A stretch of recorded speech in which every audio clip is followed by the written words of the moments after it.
office for the next couple of days. And Makinde presents instruments of office to Alaafin. That happened yesterday in the ancient city of Ibadan.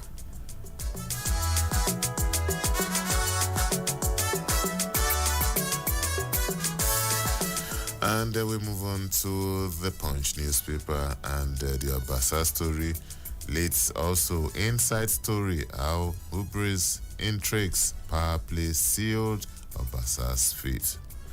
And again, okay, Alaafin Owode, Oyo's long wait for monarch after Oba Adeyemi ends.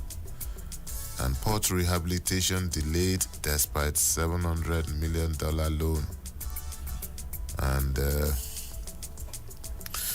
U.S. Senate to grill Trump's cabinet picks. That's on the foreign scene. I will move on to the Tribune newspaper. And the sad story here, lover Steve turns Ori as man allegedly sets girlfriend ablaze during argument. We can't guarantee end to frequent national grid collapse, Power Minister. And Alaafin, why may prosecute Oyo kingmakers? This is coming from Governor Makinde. And Mojisola emerges new Lagos Assembly Speaker.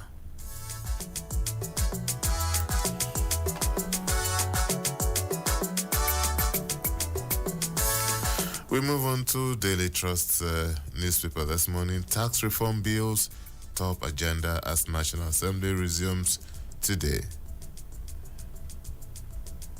And the sins that cost Lagos Speaker his seat. Federal government selects Mass Air Peace, 2 others for 2025 Hajj airlift. And Africa has what it takes to develop itself. This is coming from President Bola Tinubu. And Reps fume as Minister Customs Immigration CG shuns hearing. And woman arrested attempting to dump newborn baby in the FCT. And Boko Haram's new strategy produced 60,000 child fighters. That's coming from the CDS, that's the Chief of Defense Staff. And NAS queries jam over 1.85 billion naira spendings.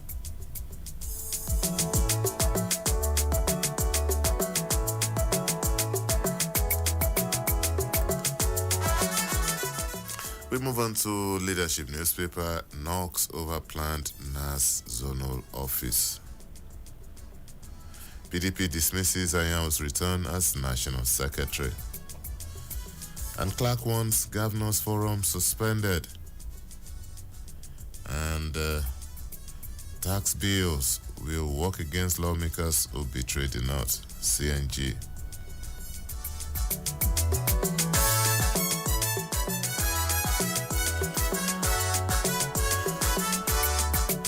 All right, the Vanguard newspaper is next now. And why we impeach Obasa, removed Clark, dissolved all committees. That's according to the Lagos State House of Assembly lawmakers. And budget 2025, no end to national grid collapse, federal government. And 21 million housing gap, Nigeria needs 5 trillion naira for 2.7 million new houses annually in 10 years. Wow. And crude oil production jumped from 10,000 to 32,000 barrels per day in Abia. And the federal government raises inmates feeding to 1,125 naira per day. And PDP crisis, Anyanwu defies court order, resumes office. Why we impeached Obasa, lawmakers.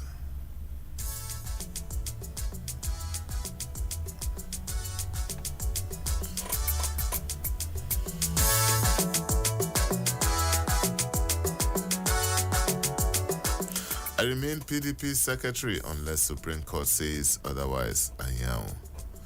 And PDP in Edo has no mandate to recover.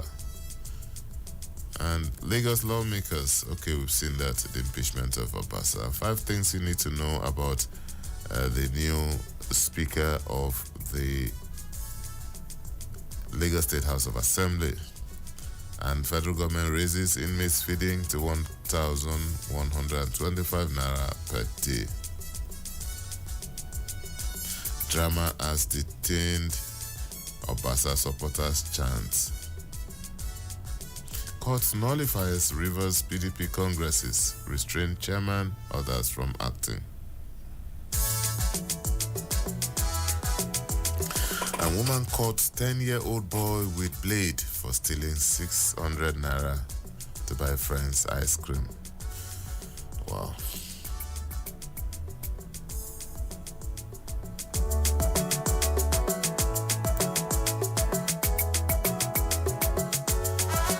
All right, we move on to the Guardian newspaper now. So many stories here. 2027, SDP dismisses rumored alliance with Atiku El-Rufai. Nigeria, others to lead Africa's growth as WESP pegs global output at 2.8%. And for some sports story, Chelle pledges attacking style, signs 2-year contract. Chelle is the new coach of the Super Eagles. And tax reform bills set for passage as Senate FIRS clear key hurdles. And Lagos Assembly alleges infraction against Obasa, elects first female speaker.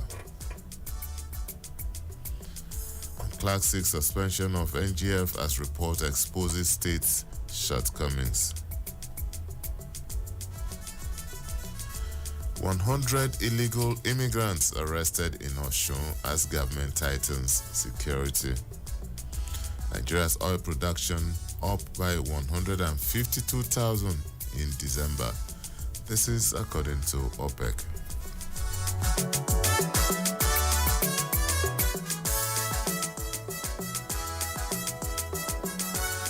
And 30 December, Socialite proposes $500 tax on returning diasporans.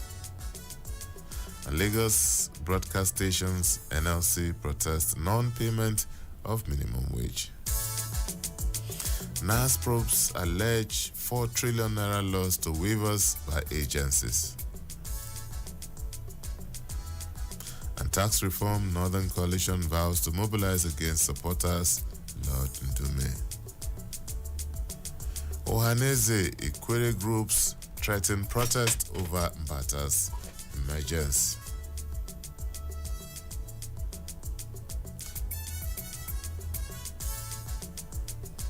Gospel artist arrested for killing girlfriend in Nasarawa. Bauchi State to vaccinate 2 million livestock as dog bites 200 residents. Just tragedy, father killed by son, Okada rider slain by thieves.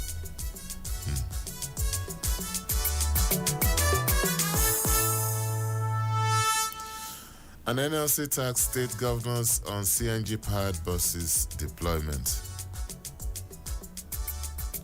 Telcos to suspend USSD services in 2 weeks over 250 billion naira bank debts.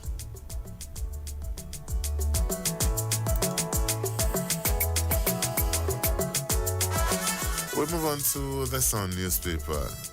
And it leads with the Obasa story, end of an era for Nigeria's most powerful speaker. And food inflation, average price of meals in Lagos restaurants hit 7,221 naira. Okay.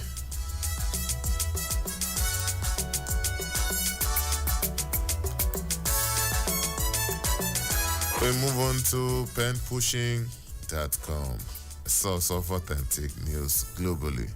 And it has several stories for us here. Let's start with the Obasa story. Lagos state lawmakers remove Obasa as speaker.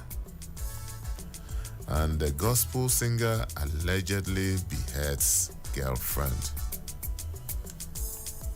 And still staying with penpushing.com, United Nations Deputy Secretary General concludes 2-day official visit to Nigeria, mobilizes support for regional stability, climate action, others. And court convicts POS operator over failure to refund 200,000 naira loan.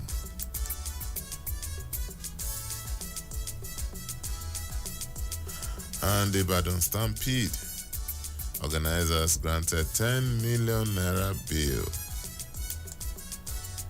And finally, on penpushing.com.ng, Governor Makinde presents staff of office to Owade as new Alaafin of Oyo.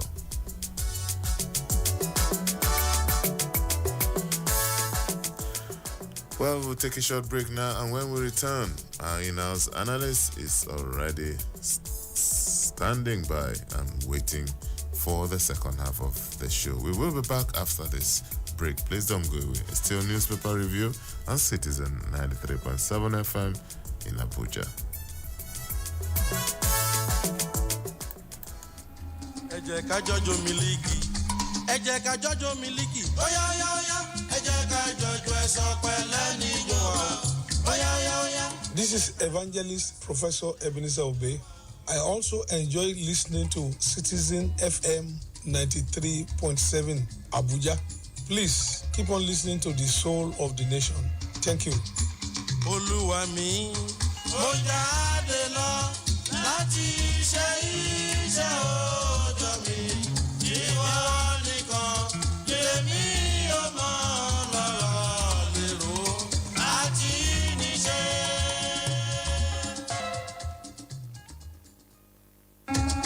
Ẹ jẹ́ ká jọjọ Miliki.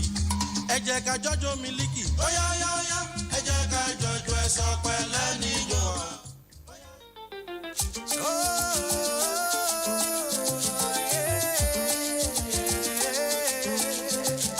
Citizen FM Abuja, now we be the voice of the people.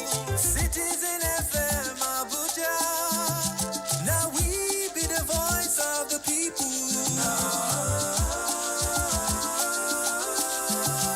Citizen FM,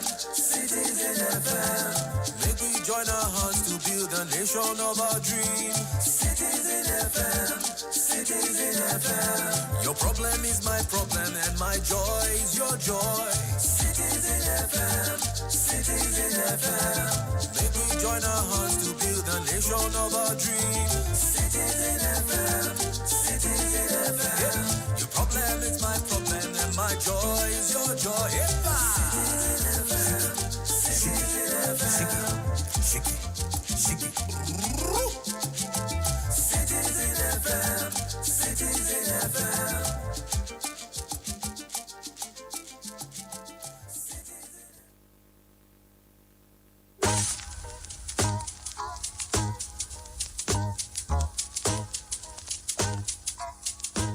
Need a lift? Feeling low, bored, or confused? Wants your dream to brightly glow? Here is what to do. Women's Corner is waiting just for you. Education, work, lifestyle, career, mentorship, and family too. We will tackle the issues, provide solutions, and see you through. Finding your voice, reaching high, and making an impact. Women's Corner, where knowledge can fly. Join us every Mondays and Wednesdays at 1 p.m. for inspiring stories and practical advice to reach all your glories. It's Women's Corner on Citizen 93.7 FM, Abuja. Woman don't suffer, lower everybody. Suffer, enjoy forever.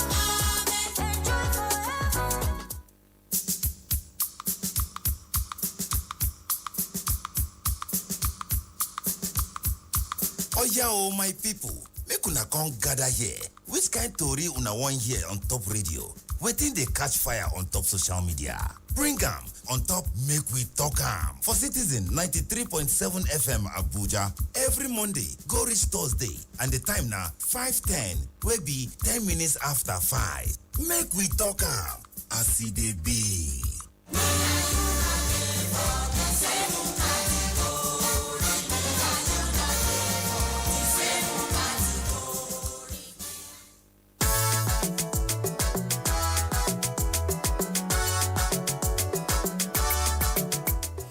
Thank you so much for staying tuned. It's still Newspaper Review on Citizen 93.7 FM. Welcome to the second half of the show.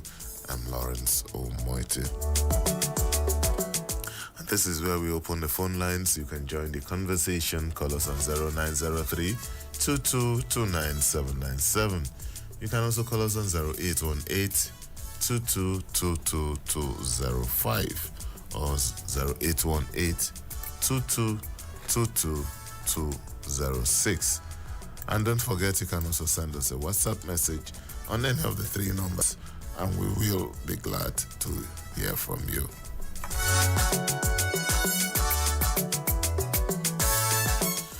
All right, Mr. Salami is already in the studio. Good morning, Mr. Salami. Very, very good morning to you, the vivacious and one and only presenter that we know. Thank you so much for joining us, Mr. Salami. Thank you very much for having me. And Mr. Salami is the Chief Operating Officer, Citizen 93.7 FM here in Abuja. As usual, we will be leaning on him to help us make sense of some of the very delicate and sometimes complicated headlines that we have in the papers today. Mr. Salami, let's start from the Vanguard newspaper. This story is virtually in all the papers, the Obasa story. It broke yesterday. We were together somewhere when the story broke, and details are coming out. The Vanguard leads with why we impeached Obasa, removed Clark, dissolved all committees, lawmakers. Amid wild jubilation, members of the Lagos State House of Assembly yesterday impeached the Ampato Speaker, Mudashiru Obasa, over alleged financial misappropriation. Instead, the lawmakers chose his deputy, Mojisola Miranda, representing Papa Constituency 1, making her the first female speaker in the history of the House. The Assembly also removed the clerk and dissolved all House committees. And the latest Speaker, Miranda, sworn in at 9 a.m., said she would unveil her plans next week. Although the former Speaker maintained that he was innocent of the accusations, the impeachment ended his 10-year reign as Speaker, which makes him the longest Speaker of the House since its inception in the Republic. Mr. Salami, this did not actually come as a surprise to many. Well, we are gearing up to the epic battle that will definitely happen. Not only in Lagos State, but in so many other states. I've been saying it that unless we allow democracy to thrive, we may not enjoy what I call the bountiful dividends of democracy. Secondly, we must come to terms with the fact that the lawmakers or the legislature, which is the second arm of the government, because we have three arms. We have the executive, we have the legislature, and we have the judiciary. The executive is well known for so many reasons. The judiciary is also known for so many reasons. It is the legislature that most people do not know that the legislature is crucial and critical to the health, well-being, and the seamless working of any democratic process.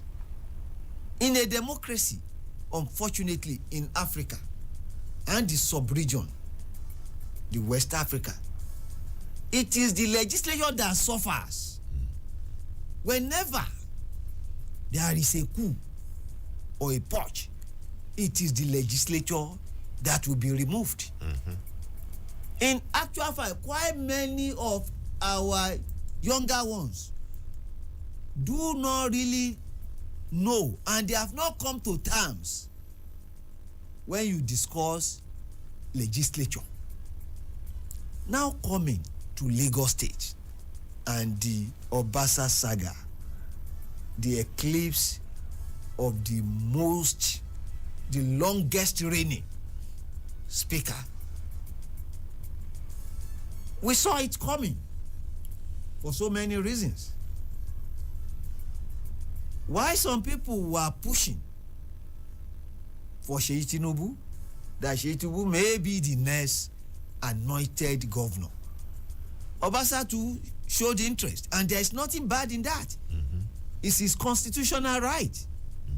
But Lawrence, you know the implication. That is one.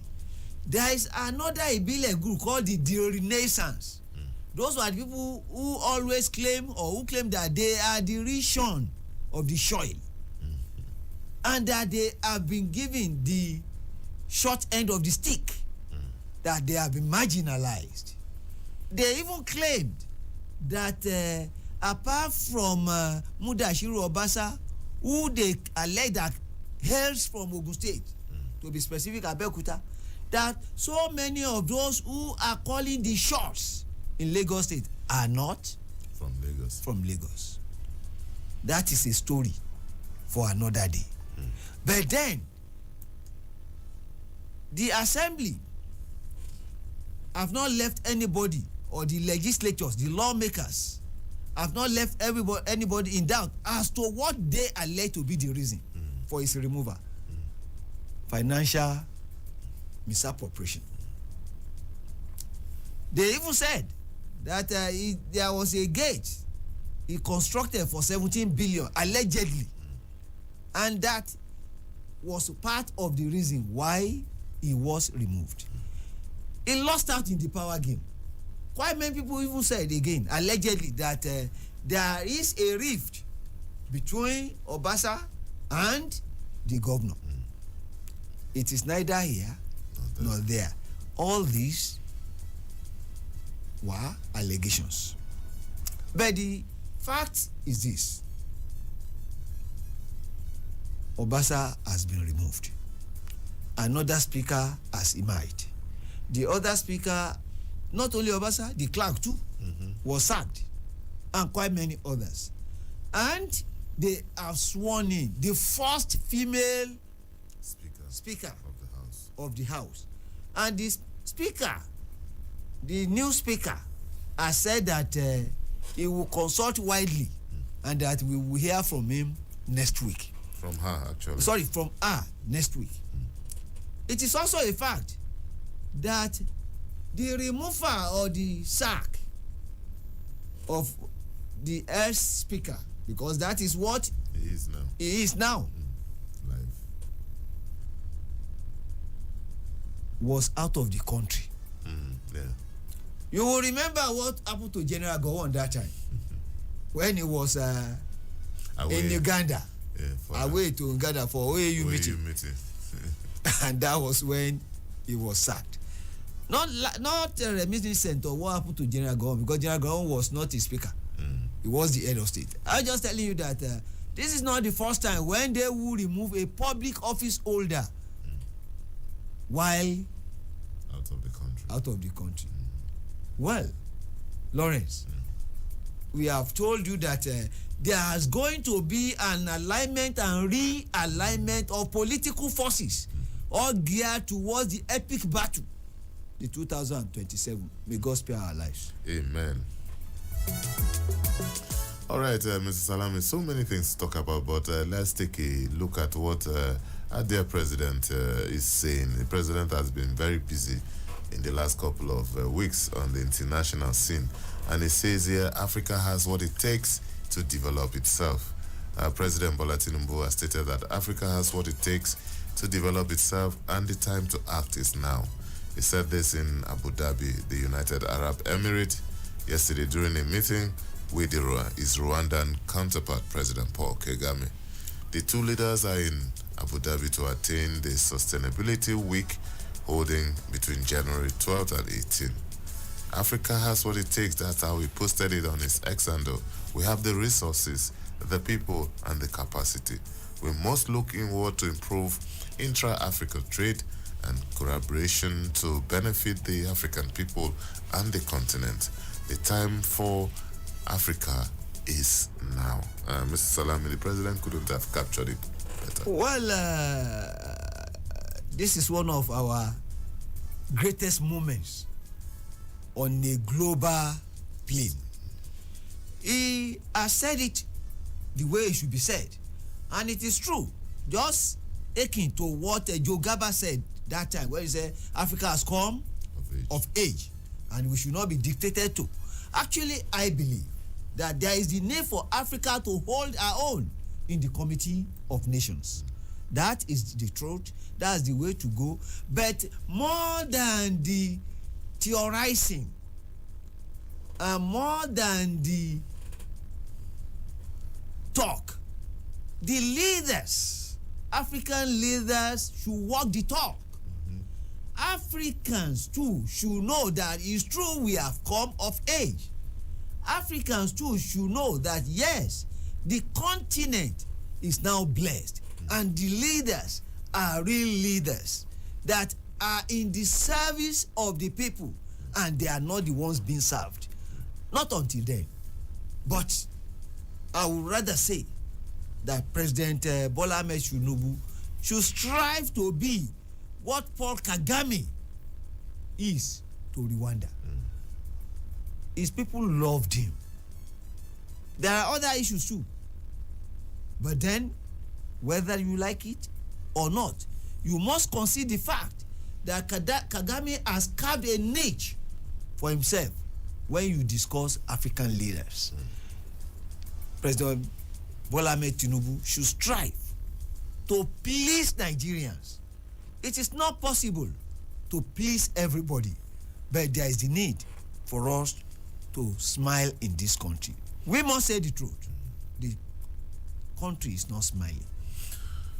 Yes, Mr. Salami, I agree with you that Africa is blessed, but Africa has always been blessed over the years.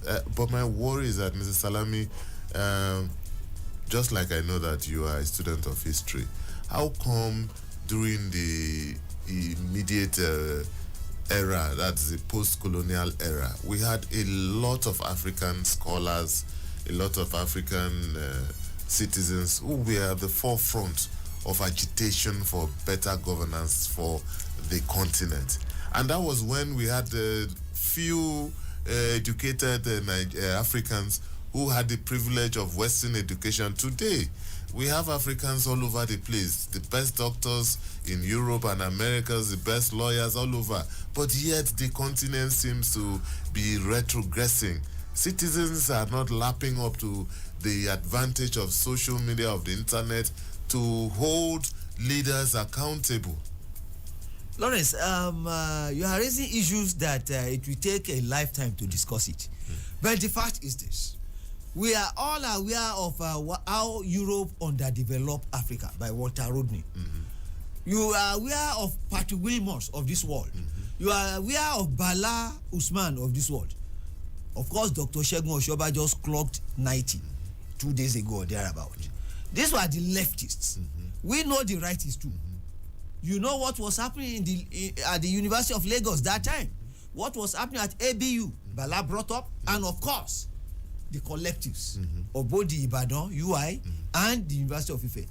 There was a cross-fertilization of political ideologies. Those were the era of intellectualism. And when the ivory towers were really playing the role they were supposed to play, the universality of knowledge. That's the meaning of a university. And they were really the place to look up to when you are in search for solution. Unlike what we have today. Even that time, they were few and far between. You could count them. but then their voices were heard. And there was hunger for knowledge. Of course. Or is it because now today we have the knowledge at our fingertips, so we don't see Not the values? only that, the values have changed. There is what I call value crisis. Today, we are in dire crisis, moral crisis, value crisis, and our behavior and attitude to issues. When I entered the University of Ife in 1981, the vice chancellor of the University of Ife was not a Yoruba man. He was an Igbo man. The tribe of an academician does not matter. And that is what is meant by a university. There were foreigners, foreign students, and there were foreign lecturers. It was university at its best. And what university is supposed to be. Can you say it is like that today? And the values that time were high. When you enter the university, there's what we call orientation. They will take you around for weeks. You just don't come from a village and you think you will fit in. You must be told what are the do's and the don'ts in such a way that you have to immerse the culture of somebody who is in the university, because it's a different environment in its entirety, and you must learn how to live in such an environment. Yes. Your mind must be attuned to what is required of you. Yes. Apart from that, come to think of it today, why the crave then was for knowledge beneficial to the society, today it is money. He has blown, he has eaten it, all this unfancied language. He don't hammer. What is the meaning? What is the meaning? And don't be surprised that the mindset today is when one of yours becomes a top notch or a public office holder, the expectation even from the home is that it is our turn. God has made it. And do you think any society can develop with that type of expectation and mindset? When you don't see public office as public trust, that must not be abused. When you don't see yourself as a public office holder who should serve the people, when you think that what should come first is personal aggrandizement and the nation comes last, Nigeria should come first. And public office is public trust. It's not for aggrandizement, personal. It's not for stealing. And I think there is the need to have a rethink on how we see public office and how we organize our life in its entirety. Well, why I don't want to sound like a pessimist, I think that would be a very tall order, Mr. Salame. But then we cannot afford to give up hope in our quest to change the country. Talking about education and how the universities are supposed to instill learning. And you know, that's why at the end of your sojourn in the university, they will tell you that you have satisfied the requirements of the Senate, both in character and learning. That you have been found worthy in learning and character. The two. Very important. Especially character. Very important. Well, Mr. Salami, just like you said, it's a topic that can take a whole day. So let's move on. Still staying with Daily Trust newspaper. Meanwhile, you can call us. The numbers are still open: 0903 22299797 and 0818 222205 or 0818 222206. how Boko Haram's new strategy produced 60,000 child fighters. Who is saying this? The man who should know, the Chief of Defense Staff, General Chris Musa. More than 60,000 children are among the 120,000 Boko Haram members who have surrendered, Chief of Defense Staff Christopher Musa said. Speaking during an interview, he explained that not all individuals associated with Boko Haram were willing participants, as many were conscripted or enslaved. General Musa revealed that after losing their territorial strongholds, Boko Haram adopted a grim strategy to recruit members. He said, and there's a quote here, "We realize it is not everyone that is part of a terrorist. Some of them were conscripted, some were forced, some were enslaved. Over 120,000 surrendered. Out of this number, over 60,000 were children. In the past, they would capture communities and force men, especially adults, to join them. They would be beheaded if they refused, so they had no choice." He continued, but now they no longer have a territory. They decided to start impregnating the women. And what they do is that if a woman gives birth, 4 months after giving birth, they impregnate her again. Oh, this is sad. They were trying to produce a new set of terrorists. And to us, this new set would have... Few words, but of course, he has all the facts at his fingertips. And this is a man who is a performer. Performance and performer. A performer par excellence. And what he has just told us is a very, very sad food for thought. The food is not for us to eat. It's food for thought. That when they had territories, they were forcing people to be part of them. And that today, because they do not have territories again, and it's true, because they are being decimated,